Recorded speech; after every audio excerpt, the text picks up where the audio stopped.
Welcome to Reddit After Hours. This is r/today I effed up, where OP accidentally brings the worst date possible to a work event and ends up making his boss hate him.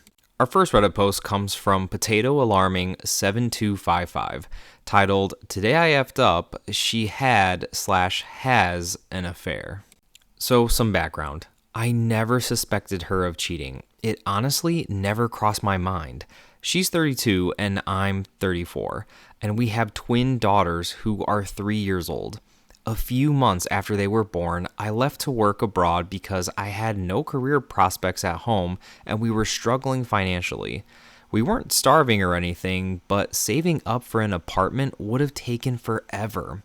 I started working 60 hours a week abroad, living with a roommate, cooking as much as I could, sending money home, and saving everything else.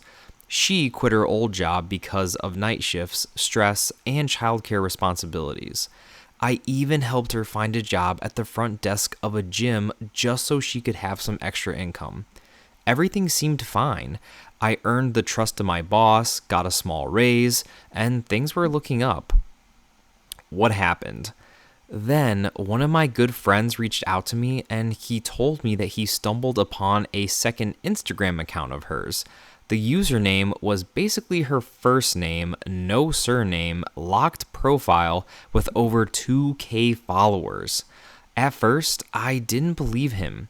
He sent me screenshots of pictures and stories posing provocatively, dressing in revealing clothes, etc. I thought maybe it was a fake profile, but it looked too real. After talking it over with him, I decided to return home immediately. I finished my Friday shift, packed up, and drove back from Germany to my country.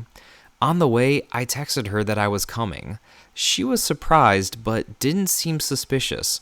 When I got home late at night, she welcomed me normally, like nothing was wrong. The next morning, while she was distracted with scrolling, I took her phone and locked myself in the bedroom. She started banging on the door and yelling at me, demanding that I give her phone back. I opened Instagram and saw that she was logged into the second account. I spent the next half hour shaking while going through the messages. She had been chatting with some 20-year-old guy for about 4 months. They exchanged all kinds of messages, pictures, and likely nudes. I later found those in her gallery, though. She even went twice to his vacation house on one mountain, supposedly with a group of his friends. I saw highlights of her posting from there in a swimsuit, surrounded by younger people. Same with a trip to another mountain. There were more conversations with other guys too, but I couldn't even look further. It was just too much. When I finally came out, she slapped me and screamed that I had invaded her privacy. I confronted her with what I had seen, but she didn't even deny it. She just kept yelling at me for checking her phone.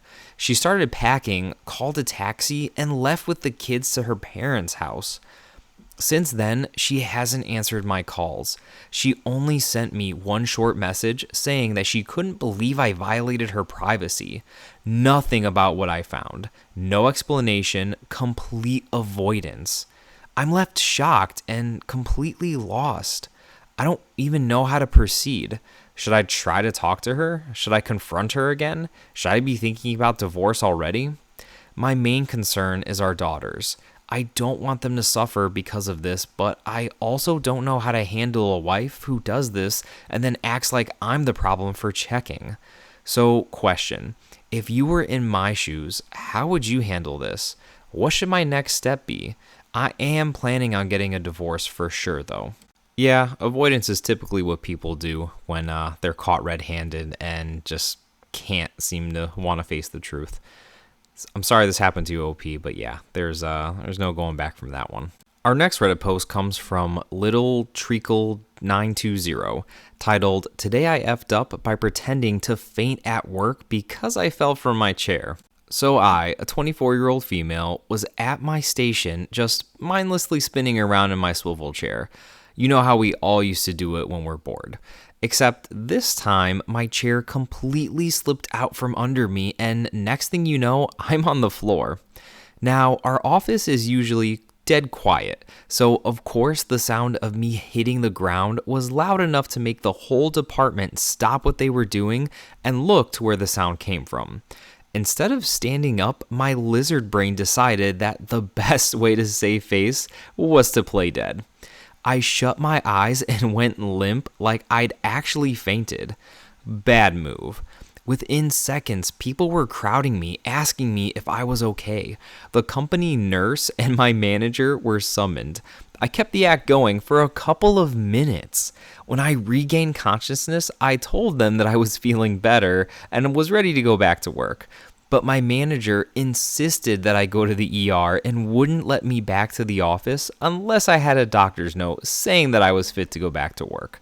So here I am in the ER having some labs and tests done because I am too embarrassed to admit that I fell from my chair. Our next Reddit post comes from Chaotic Forking Good, titled, "Today I effed up by unknowingly bringing the worst date to a work party possible." I moved to the city that I currently live in when I was 19. I was pregnant and the dad was a horrible person who I wanted nowhere near my baby. So while my folks helped me, I was alone when it came to a partner. I'd gotten a job as a receptionist in a company owned by a boss that was so bad that he deserves his own thread somewhere. The only thing he was truly giving at was parties, which we had a lot. And a lot of them turned into drunk orgies, no joke. Oh Lord. So for a Christmas party, he threw a party at a local really good restaurant that had a private room for rent. As I said, I was very young and pregnant, and trust me, almost nobody wanted to be friends with someone like me in my city. I got really lucky, and someone hooked me up with another teen mom, and we became friends. This mom was now 21. We'll call her A. I had nobody to take to the party with me, so I asked A if she could come with me even though I hadn't known her that long, and my boss said yes. We got there and she suddenly saw someone that she knew and ran off to say hi. That turned into her totally ditching me, and an hour later, she told me that she was going to a bar with this girl that she knew. I was pissed, partially because she was my ride. When I got to work the next Monday, my boss wouldn't even look at me. He was furious. When he finally called me into his office, he demanded to know why I would bring someone like A.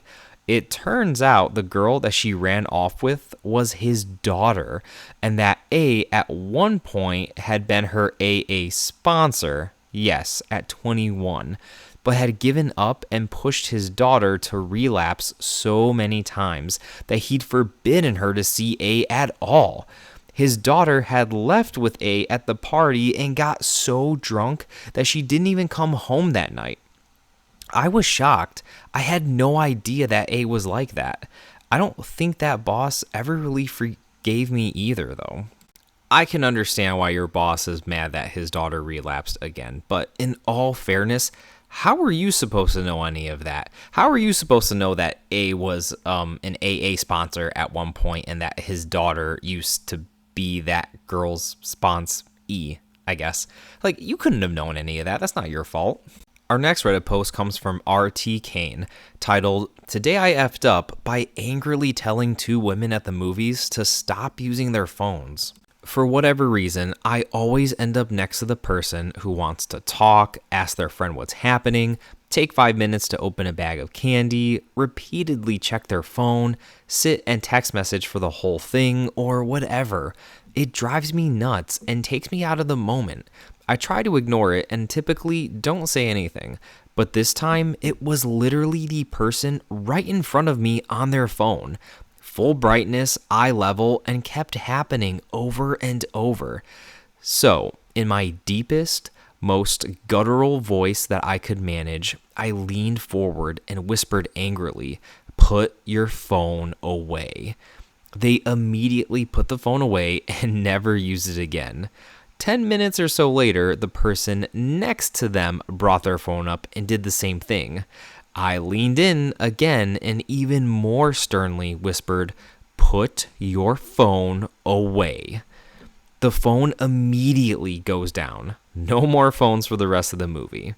But at the end of the movie, the lights come on, and it turns out that this was a group of about 20 developmentally disabled adults out on a field trip to watch a movie. The look of fear that these two women had looking over at me while their caretaker gathered them all up broke me, and I felt horrible. Not trying to sandbag OP here, but this is typically why when I'm at the movies and that happens, yeah, do I get annoyed too? Sure. But I try to give people the benefit of the doubt, like maybe they have a babysitter. Maybe they're texting to check on their small child. Maybe they, are checking on a family member who's sick or injured. I don't know. I try to give people the benefit of the doubt because at the end of the day, it's not my business, right? But OP, you couldn't have known. That was Reddit After Hours, bringing you r/today I effed up.